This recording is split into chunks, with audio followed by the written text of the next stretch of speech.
First major battle of World War I. The Marne Paris finds itself in turmoil. What once felt like a distant conflict has now arrived at its doorstep.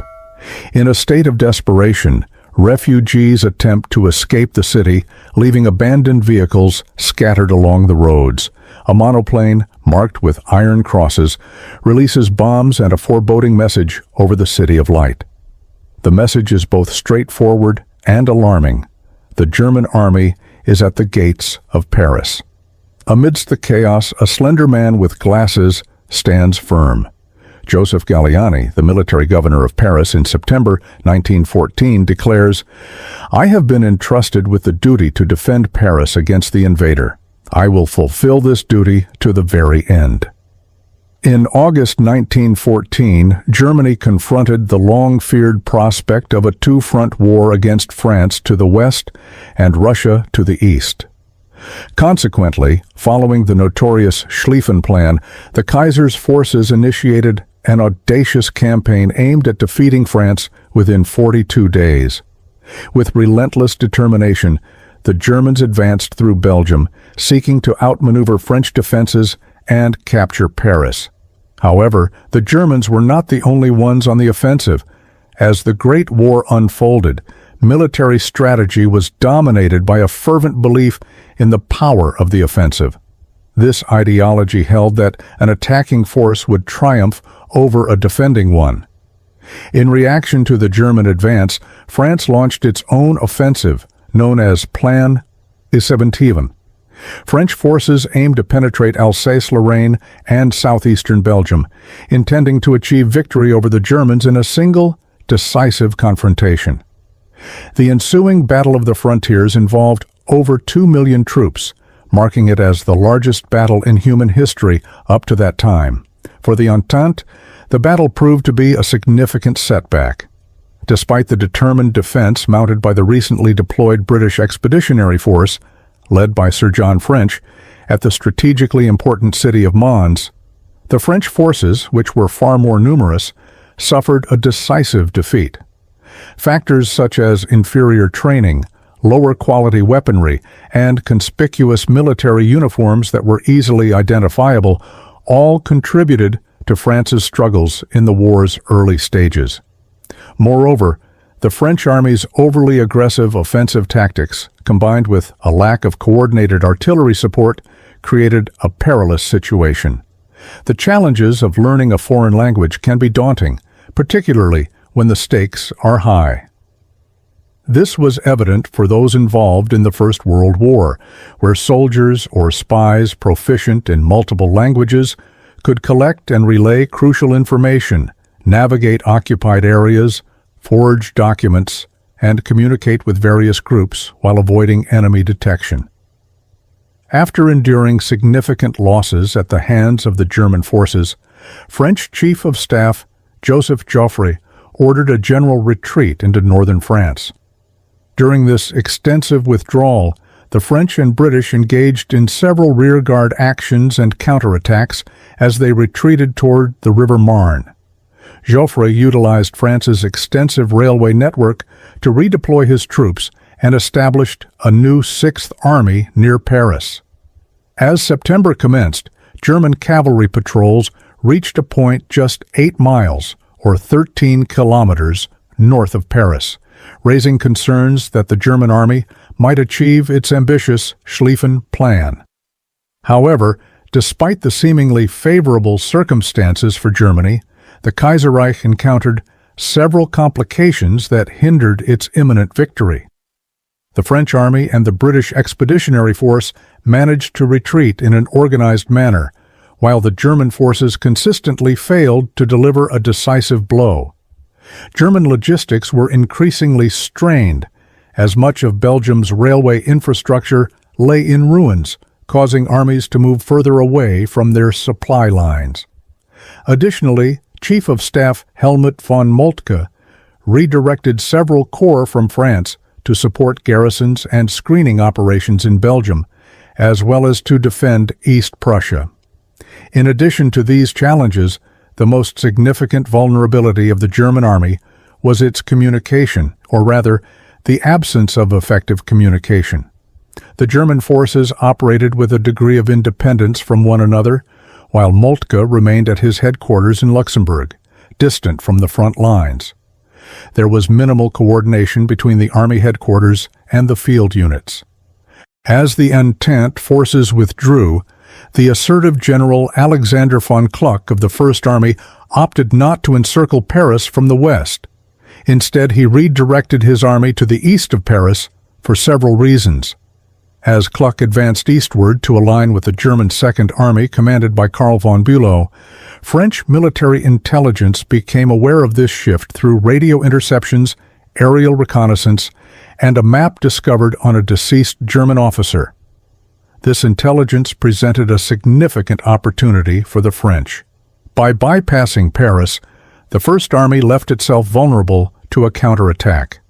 Both Joffre and Galiani recognized the potential in this situation. On the morning of September 5th, the newly mobilized Sixth Army, led by General Michael Joseph Minory, launched an assault to the east of Paris, targeting Kluck's left flank. Although German reconnaissance aircraft had previously detected the advancing army, Kluck disregarded their alerts and chose to move further south to engage the British Expeditionary Force and the French Fifth Army. Consequently, 150,000 French troops confronted a mere 23,000 German reservists along the River Arles. Despite being outnumbered, the small German force mounted a counterattack supported by concentrated artillery fire. A day of intense combat followed, but by nightfall, the French surprise offensive had been halted. In reaction to this threat, Kluck swiftly deployed additional forces to his left and prepared for a counteroffensive. The following morning, Joffre initiated a general offensive along a 160-mile, 257-kilometer front from Paris to Verdun, leading to the largest battle Europe had ever witnessed, as over 1 million German soldiers faced 125,000 British troops and 1 million determined French soldiers. Throughout the battlefield, every advance came at a devastating cost in human lives. The full force of industrial warfare wreaked havoc as artillery systematically dismantled the outdated infantry tactics of the previous century. Steel rained down mercilessly upon defenseless soldiers. The Battle of the Marne was characterized by mobility. However, rapid maneuvers were hindered by the advent of new technologies. Machine guns decimated unprotected attackers.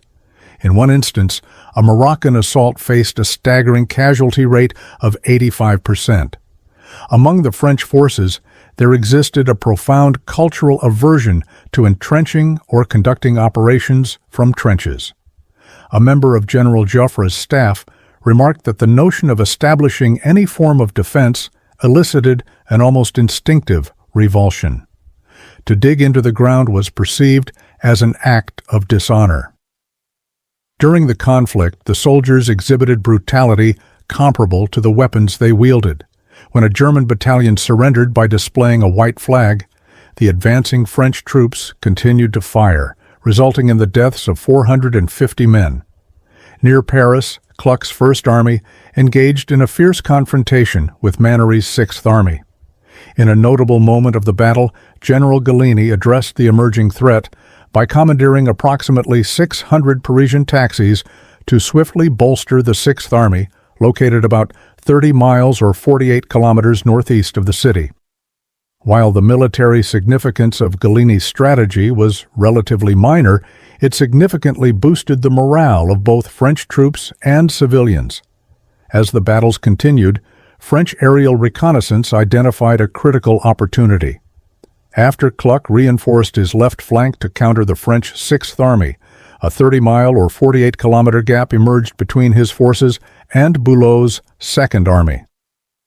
The French Fifth Army, led by the determined and aggressive General Louis Franchier d'Espèrey, along with the British Expeditionary Force, advanced into this gap, aiming to encircle and isolate two German armies.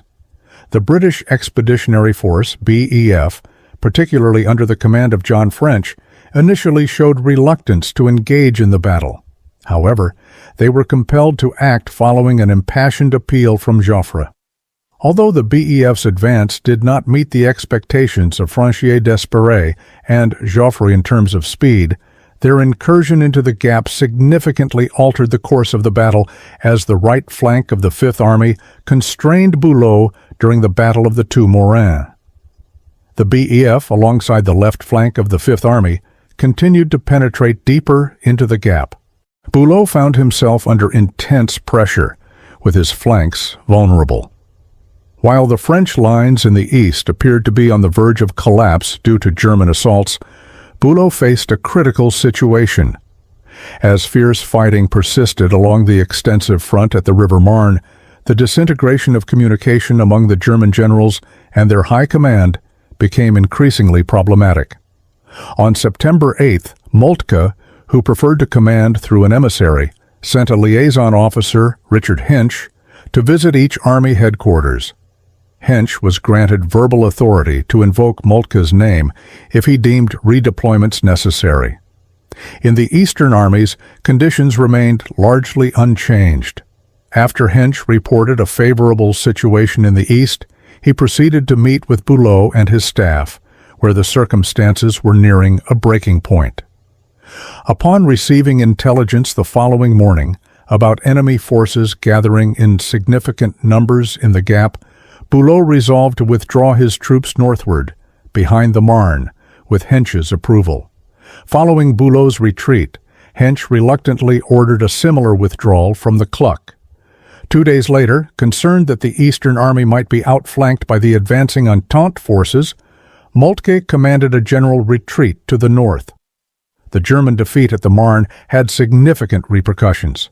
For a week, the Entente pursued the Germans, who eventually established a defensive position on a ridge overlooking the Aisne River and began to entrench themselves. Multiple frontal assaults by the French were met with heavy casualties. Consequently, the stalemate on the Aisne prompted the Entente nations to also entrench their positions. Soon after, both factions attempted to outmaneuver each other, entrenching themselves during each encounter. The dynamic and aggressive nature of the initial weeks of World War I on the Western Front, stretching from the North Sea to the Swiss border, gradually transformed into 4 years of relentless trench warfare.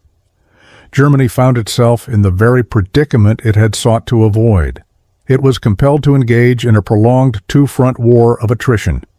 In the years following the conflict, the failures at the Marne and the complete collapse of the Schlieffen Plan would become integral to the stab-in-the-back myth.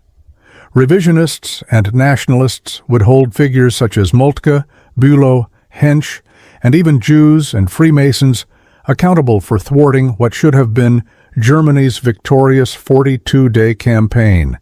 For the time being, the soldiers would have to withstand the harsh realities of trench life until nearly 4 years later, when another battle at the Marne would ultimately shatter the seemingly endless deadlock. Thank you for your attention. For